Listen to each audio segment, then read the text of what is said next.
Bonjour les béliers, bienvenue pour ce tirage général du domaine sentimental. On va regarder à gauche vos énergies, celle à droite de l'énergie de votre autre. En dessous, ce sont les cartes de votre lien, puis les deux cartes au-dessus pour l'issue de la relation. Donc c'est parti pour vos énergies, en sachant que vous pouvez interchanger, vous pouvez tout à fait vous retrouver de ce côté-ci et votre autre de ce côté-là.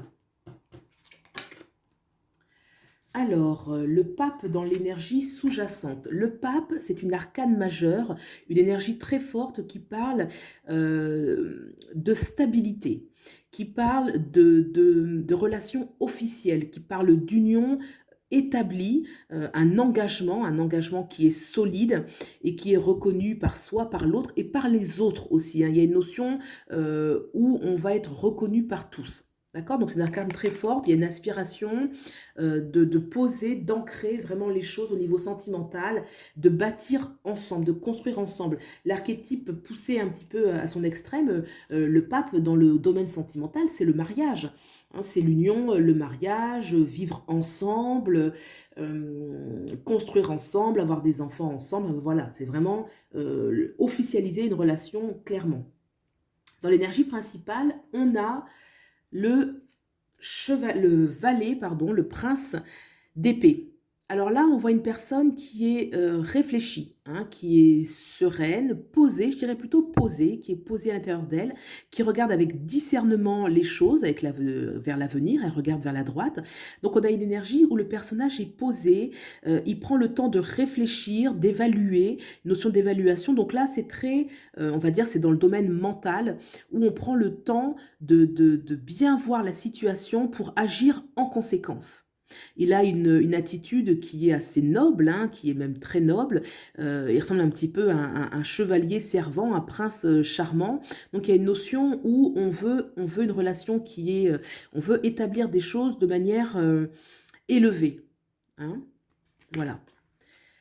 Donc là, dans la réflexion et dans le conseil, on a justement avec ce prince, donc on reste dans l'énergie jeune, dynamique, fraîche, de confiance en soi, on a le prince de bâton qui lui va incarner l'affirmation, il va se battre pour s'affirmer, pour affirmer ce qu'il veut, il n'hésitera pas, hein, il a l'engouement de la jeunesse.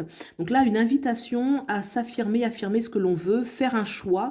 Hein, là, on est quand même dans la réflexion, et là c'est l'affirmation, hein, le bâton va incarner le pouvoir dans la matière, mais de ce que l'on est, de ce que l'on veut. Donc là, d'agir, hein, après la réflexion, d'agir.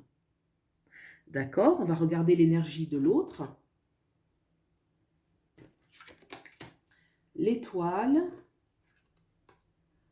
le prince de Pentacle, le diable. Donc deux arcanes majeures, l'étoile et le diable. L'étoile, c'est une énergie très douce. On a un peu la tête dans les étoiles, mais c'est parce qu'on croit en sa bonne étoile, on croit aux choses positives. Une invitation, l'étoile nous parle aussi de patience, il y a quelque chose qui peut être un peu long, un petit peu lent, une notion d'attente. L'étoile, c'est aussi une énergie qui est douce, quelque chose qui est bienveillant. Voilà, on aspire aussi à beaucoup de choses pour la relation. On est prêt à donner beaucoup. On veut quelque chose qui est, voilà, il y a une notion un petit peu céleste, un petit peu divine avec l'étoile. Hein. Donc vraiment au niveau sous-jacent, de belles aspirations romantiques. On a dans l'énergie principale, avec ce prince de Pentacle, quelqu'un qui est prêt à construire, quelqu'un qui veut construire dans la matière. Les deniers vont nous parler de la matière, la concrétisation des choses. On est prêt à fonder des choses, à faire des projets en commun, à bâtir et à récolter, hein, puisqu'on voit le denier en or, donc une notion vraiment dans la matière de richesse terrestre. Donc là, c'est une énergie principale où on est prêt à construire.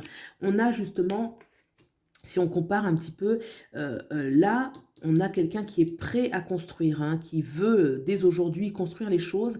Et là, quelqu'un qui est plus dans la réflexion. On a ici dans l'énergie sous-jacente quelqu'un qui est préoccupé par officialiser les choses, qui veut construire mais de manière concrète, ou qui peut, en tout cas la notion de mariage, les choses qui sont officielles, euh, peut-être jusqu'au regard des autres, hein, puisque le pape, c'est ce qui est vu par tous, hein, qui est quand même important. Et là, on a plutôt une personne qui a la tête dans les étoiles, qui veut grand, qui veut beau, qui espère, hein. Il y a une énergie d'espérance avec l'étoile, d'accord? Et dans l'énergie principale, dans le conseil, on a le diable. Alors là, le diable, c'est très différent de l'étoile. L'étoile, donc on a une personne qui est rêveuse. Là, le diable, dans son aspect positif, déjà c'est intéressant de voir qu'on a quand même vraiment un très très beau personnage. On n'a pas un diable cornu comme dans d'autres cartes du tarot. Là, on a un personnage féminin, on dirait presque une déesse, là, avec une bien alignée, bien droite. Le diable, c'est une invitation à foncer et à manifester ce qu'on veut, à s'affirmer. Le diable est complètement déculpabilisé, il n'y a pas de notion de bien, de mal, on n'est pas en train de se juger, on n'est pas en train de penser au regard des autres, au qu'en dira-t-on.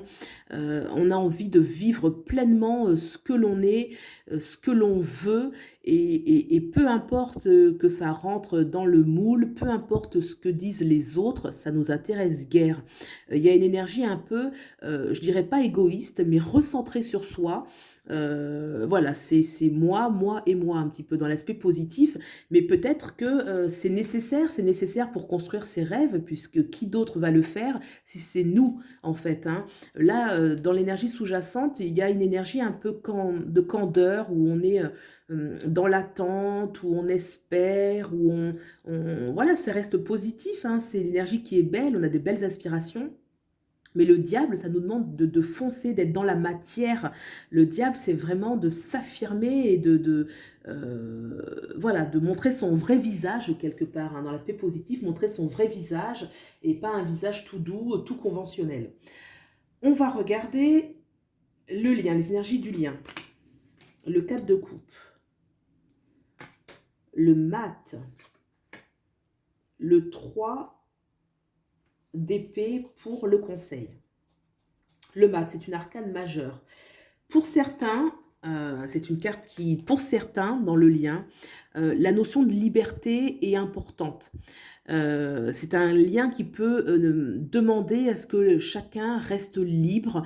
C'est un lien qui peut aussi nous parler, pour certains, qui n'est pas un engagement totalement officiel. Pour certains, ça peut être aussi que la relation est atypique. Peut-être que chacun veut vivre chez soi, ou alors s'il y a une vie commune, une notion où on est original, que le couple est original, qu'il n'est pas conventionnel, hein. Il y a quelque chose qui n'est pas de l'ordre justement du conventionnel. Peut-être qu'il y en a un des deux là qui aspire justement, avec ce pape qu'on a vu ici, hein, excusez-moi, vous ne le voyez plus ici, ce pape de quelque chose d'officiel. Et pourtant, dans le lien avec ce mat, on a vraiment l'énergie de quelque chose qui ne l'est pas, quelque chose qui n'est pas, qui est très différent, hein. Pour certains, oui, c'est ça. Peut-être que la relation n'est pas officielle, pour certains. Ok, donc dans ce qu'il faut laisser, on a ce 4 de coupe, et là on a un personnage qui est ennuyé, qui ne vit pas le 4 de coupe. Vous voyez, il y en a 3 qui sont bien dans la matière et une qui est au niveau du ciel. Alors elle ne la voit pas parce que c'est trop éthérique, c'est au-dessus d'elle. En tout cas, il y a une énergie un peu où on est triste, on est ennuyé parce que elle se demande où est sa 4e coupe en fait, hein. Donc elle ne vit pas la relation à son haut potentiel, elle ne vit pas la relation comme elle voudrait la vivre. Il y a un décalage entre son exigence, entre ce à quoi elle aspire et ce qu'elle a. Donc elle aspire à plus.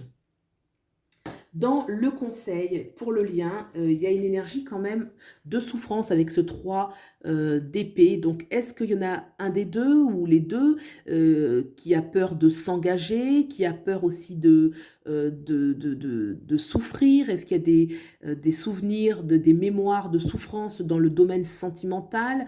Est-ce qu'on a peur aussi de blesser l'autre? En tout cas, une invitation à avoir confiance en soi et à se libérer de la souffrance sentimentale pour pouvoir vraiment vivre pleinement. On a quand même ce mat qui est là, qui parle, même si je parlais tout à l'heure d'aventure, mais le mat, c'est aussi un personnage qui est libre, hein, et il vit pleinement. On voit ça, regardez comme elle est belle, comme elle vit pleinement sa dimension intérieure. Donc effectivement, pour être dans cette énergie de plénitude et d'ouverture à la vie, il faut se guérir.